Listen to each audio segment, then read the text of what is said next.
and I want to show you some of the minimum gear I need to do video. And so really this is a video about the minimum gear you need to do video production.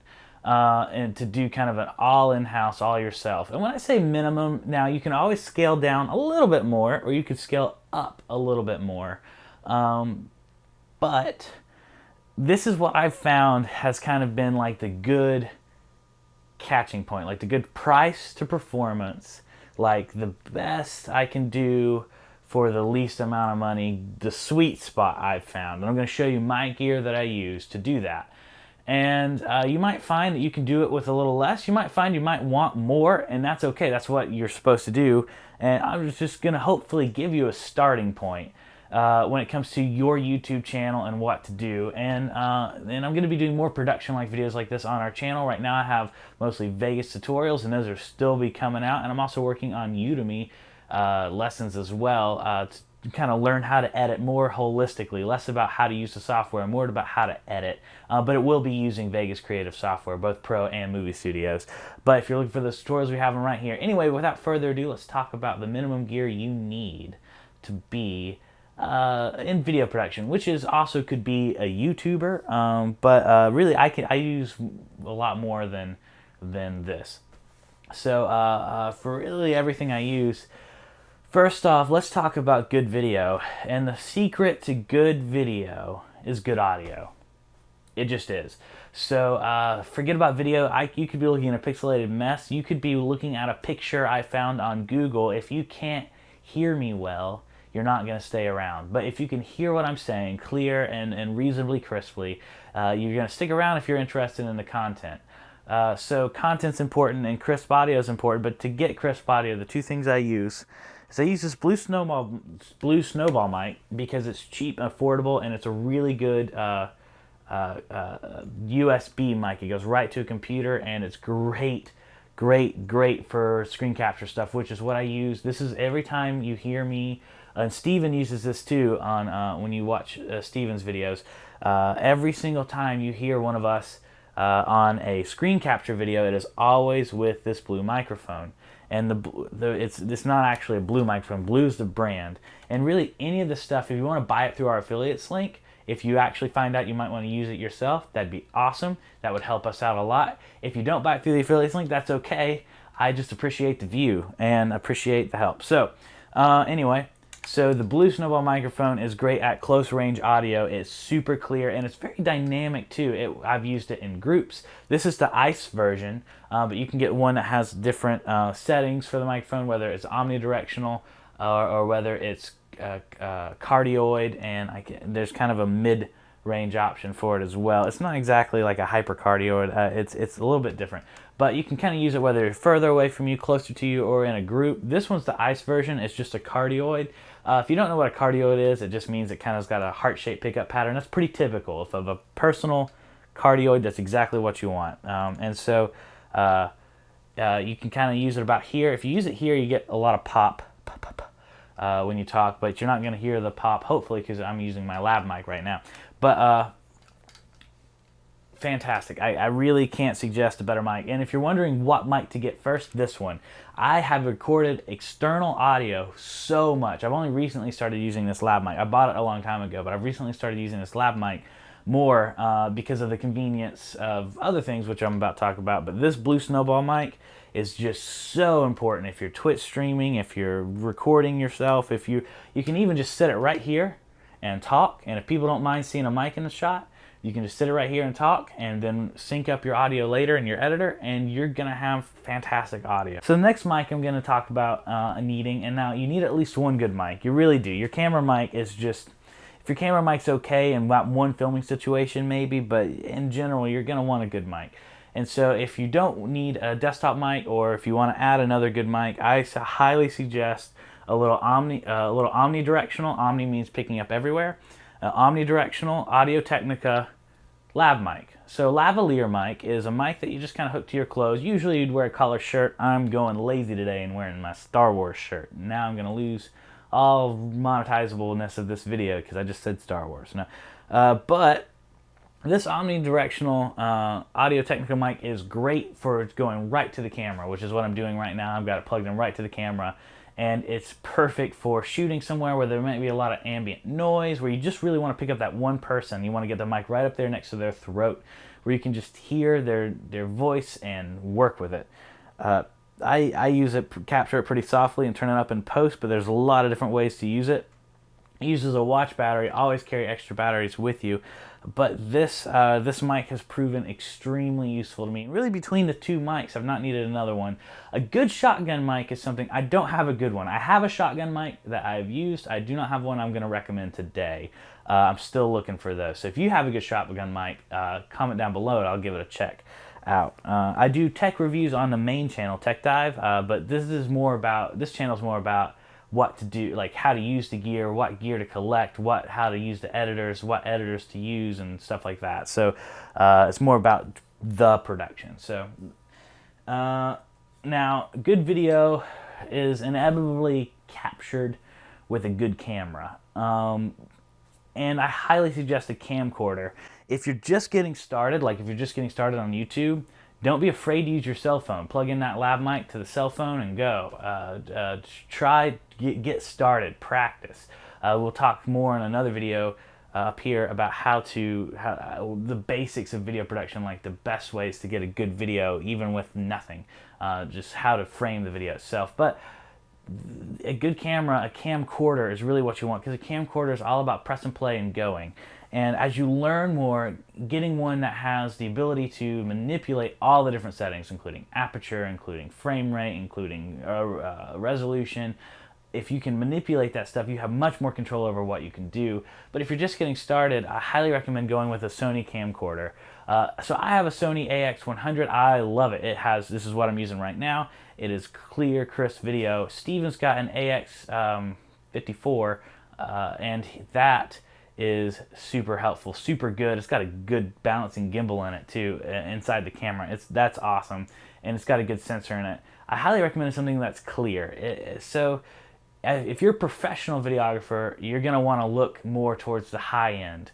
But if you're just trying to get a YouTube channel started, something that is just clear and you can match up with your audio is good. And don't go with a DSLR or a mirrorless just yet, unless you're ready to fool with that. So those are designed for photographers. They're designed for people taking pictures, which means that they may have fantastic looking video, but you have to work with that. And the good lenses that people want to use, they cost a lot of money. And if you're not ready to cough up extra money for more lenses, then there's not a reason to go with a camera that has cheap interchangeable lenses. There's a reason camcorders exist, and that's because it's easy to capture good video with them. So I'd highly recommend getting a good camcorder, a good Sony, the FDR AX series is just, I'm loving it. They have great cameras at a reasonable price. I love the Sony codecs. So I would highly recommend a Sony camera. I'm going to link ours down below, but any Sony camera you get is going to be a good starting point when you get the FDR AX series. However, obviously, more money equals better camera, and to get a camera like this, it's going to set you back. This camera $1,600, so that's pricey, right? But if you want to go more towards the $800 price point, then the AX54 is definitely the camera to go with, and that's what Steven uses. And so I'm gonna have more of camera stuff later too. So now, good video needs good lighting, and one of the things you can do to get started before you jump to good lighting and grab the wrong light here is get a cheap lighting set on Amazon. I'm gonna link down below a good little cheap lighting set. This is a great way to get started. This is not going to give you cinematographer results, but it's gonna brighten up your room a whole lot. It's gonna give you a great white balance because they're daylight balance bulbs, and you get some daylight balance, typical bulbs on some cheap lighting stands. Now these lighting stands are super helpful. They're not C-stands, they're not the best kind of thing you can get, but they're super good for the money. It's a great starting point when you're looking for better lighting. So if you don't have the money for lighting, open up a window. Get some light in your video, because that's the first thing that's going to help your video quality is better lighting. And we're going to have more tutorials coming soon about how to do better lighting. But right now, just know that more light is typically better. Try and reduce your shadows and get some light on your face, get some light in the room, and your video will clear up a whole lot. Lighting and sound are the two things that really helps video, probably even more than the camera you have. So that's a great way to get started with lighting. If you're looking for the next step up, a nice, cheap, helpful light I've gotten. It doesn't come with a lighting stand. I'm using the cheap stands I got, but this Godox SL660W is fantastic. It's got a little LED on the back and a brightness meter where I can go from 10% bright to 100% bright. It's awesome. It's so bright. It makes the lights I'm using in the room currently look awful. This one light really helps me get more cinematic looks. It gives me hard shadows.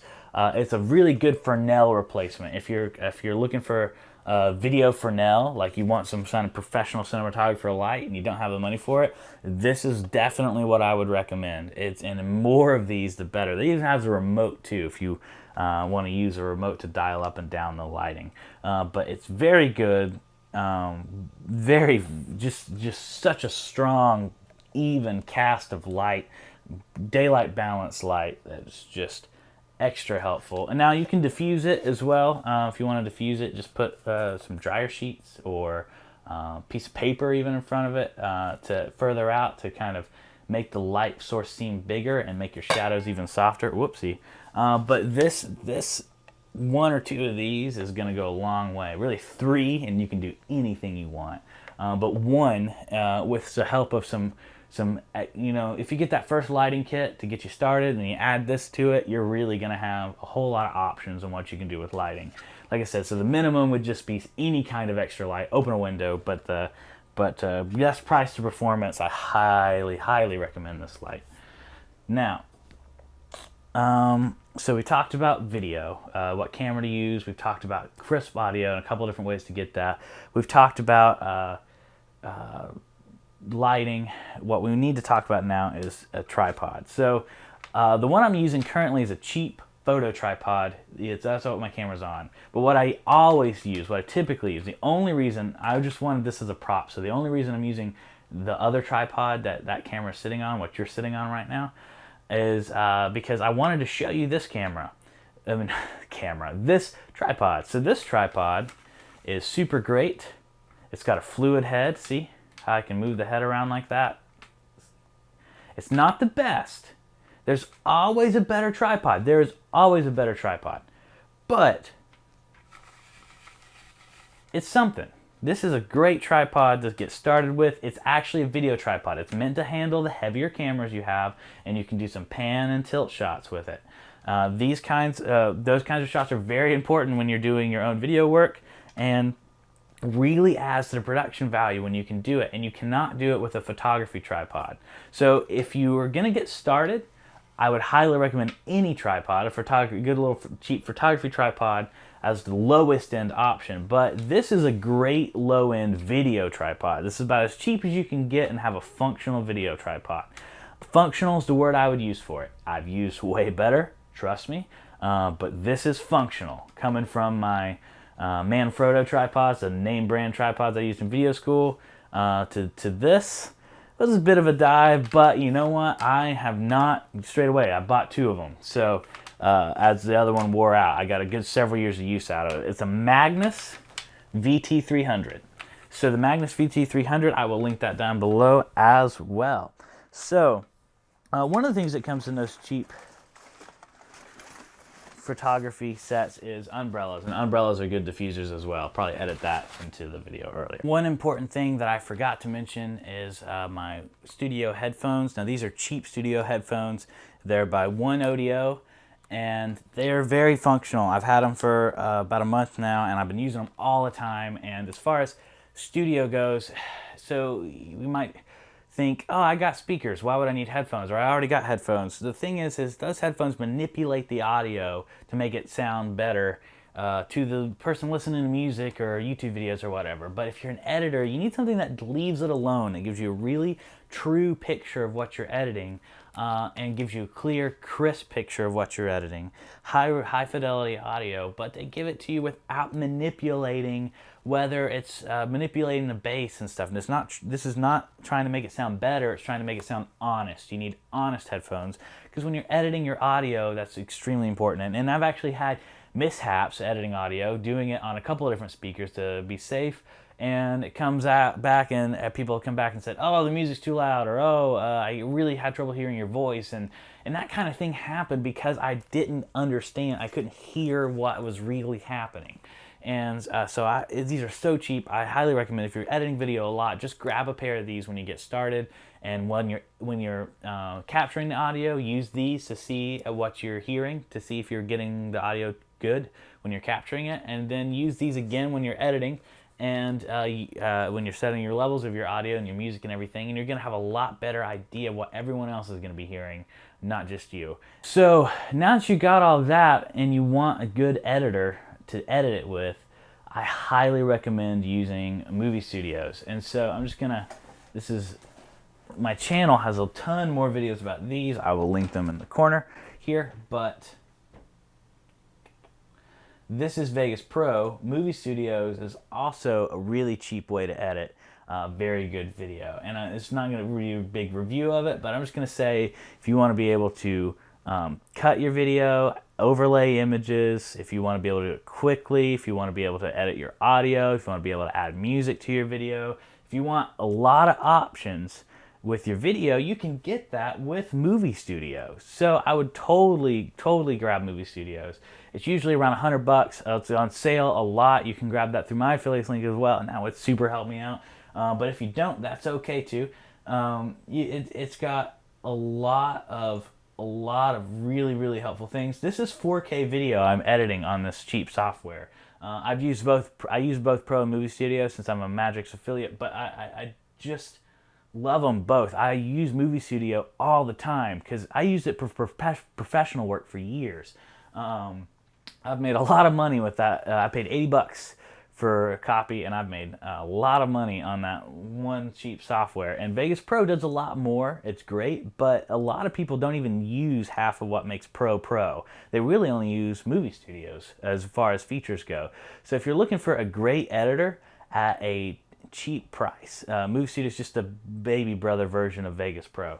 Vegas Creative Software is totally where I would look on that. I've been using it for a long time. It's not Adobe Premiere, but it does. You can get a subscription. You don't have to get a subscription. You can buy an license outright. It's super cheap. It's so cheap compared to a lot of the other editors, and it's so powerful. It does so much, and it's easy to use. You just slip your mouse around as you're using it. And if you want to see any videos on that, they're all over my channel. They're peppered there. So give that a look. I highly recommend it. And then, so now you've got an editor, you've got high def video, you've got clear audio, you got a way to move and manipulate your camera, and you got good lighting so you can see your subject and hear, so we can see and hear, and you've got some good video production, you've got it edited. But the question is, what do you edit it on? Well, there's a few different options. I'm going to suggest a couple of pre-builts. One of them is a good little HP Pavilion that I bought, and they're coming out over and over again. Now, building computers is what I do. I built a computer, and so I'll tell you my specs of the computer I built that does great. It's got 16 gigs of RAM. It's a Ryzen 1600 processor, and it's got a RX 480 with 8 gigs of VRAM in it, and that is plenty. It's both a gaming, streaming, and video editing price performance beast, and it handles editing 4K video reasonably well. And that is exactly what I tried to get for it. Now, if you're going price performance, you're going to want a computer that's got at least a mid-tier processor, like an i5 or a Ryzen 5 kind of processor. You're going to want at least 8 gigs of RAM, and you're going to need some storage for all that video. But having your operating system on an SD, on a SDD, solid state drive. Having your operating system on solid state drive will highly increase how much usability your computer has. But editing high def video, you're going to want like a terabyte drive in there to have all that space. It doesn't have to be a terabyte SSD. But if you have your operating system on an SSD and your video on a terabyte drive, that's a great way to get started. That's what my computer currently has now, and that's a lot of space for all your high-def video footage you're going to have. If you have mid-tier processor, 8 gigs of RAM, and a decent GPU. That's also very important. So Vegas and all the editors now use CUDA cores. They use your GPU's cores to accelerate all this video processing they're doing, because video is heavy lifting on a computer. And if you have a piece of crap laptop and you're trying to edit video, you're gonna hate yourself. You're gonna hate your life. It's hard to edit on a computer that's garbage. So I highly recommend that that's something you invest money into. I get it, you don't always have a chance to invest money into it, but over time, especially if you're doing it for money, you're definitely going to want to get a decent little computer that can at least do a bit of editing. But that'll go a long way. 8 gigs is the sweet spot. Now, obviously, my computer has much more than that. And if you're going to be editing 4K video, I highly suggest getting a much more power than that. But getting some of the pre-built I've linked below and unboxed in this video here, that will get you started very cheaply and very decently. Very decently on video editing. Now, your GPU doesn't have to be super strong. It just needs to be a kind of a mid-tier GPU. Anything that's above a video adapter will help a lot. But a better GPU is better. But your processor is more important. It's not a gaming computer if you're editing on it. It can be a gaming computer, but your gaming computer needs like a mid-tier, just barely a processor and a big GPU. Your video needs a big CPU and a decent GPU, and that's kind of a good rule of thumb there. If you're struggling following the video computer stuff, that's all right. Like I said, the pre-built I've linked below is a great starting point. But if you have any questions, please leave it down below. I would love to answer those questions. I'm going to be doing more gear videos and more production-related videos as we go. Obviously, the Vegas Creative Software tutorials are going to be pumping out. Keep an eye out for my Udemy How to Edit series. I'm working very hard on that. And anything you buy through our affiliates link helps us out a lot. However, I'm not going to be mad if you don't. So thanks for watching. Like if this video helped you out. Subscribe if you're looking for more. This is Adam with Tech Dive AV Club. I'll see you next time.